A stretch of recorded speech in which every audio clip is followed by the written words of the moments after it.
Salut, je vais vous parler des dommages de la chaleur sur les cheveux ou heat damage. Tout d'abord, je vais vous expliquer ce que c'est le heat damage ou dommage de la chaleur sur les cheveux et ensuite j'évoquerai les solutions.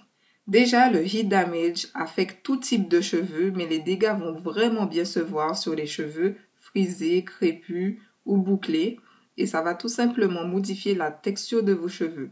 C'est-à-dire que avant lissage, en partant de cheveux sains, vos cheveux ont leur texture naturelle.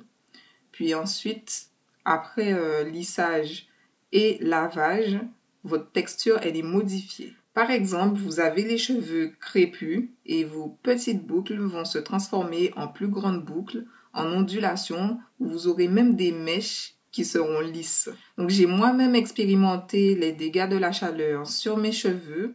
Donc en janvier 2014, j'ai été dans un salon de coiffure et la coiffeuse m'a abîmé plusieurs mèches de cheveux. Et ici, je vous montre une photo de mes cheveux fraîchement abîmés. Et là, c'était après lavage de mes cheveux. Donc ici, ce sont mes cheveux 1 an et 6 mois après les dégâts. Ça me permet aussi de voir à peu près la longueur que mes cheveux peuvent atteindre entre temps, puisqu'il y a une limite entre la partie lisse et la partie naturelle.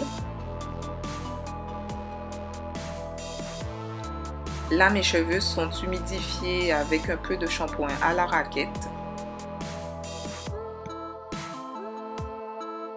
Donc voilà, ici on voit très bien la partie lisse au bout de mes cheveux. C'est bien le point de démarcation entre la partie lisse et la partie naturelle.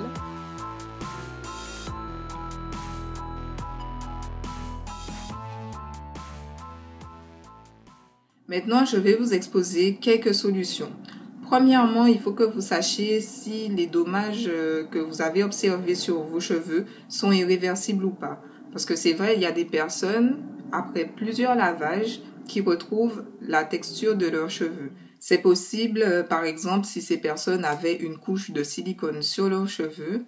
Parce que souvent, en fait, les personnes qui lissent leurs cheveux utilisent des produits qui contiennent du silicone et le silicone crée une sorte de barrière sur les cheveux qui empêche l'eau de pénétrer. Franchement, si après au moins 5 lavages avec un shampoing adapté qui enlève les silicones, votre texture reste tout aussi abîmée, il faudrait envisager d'autres options.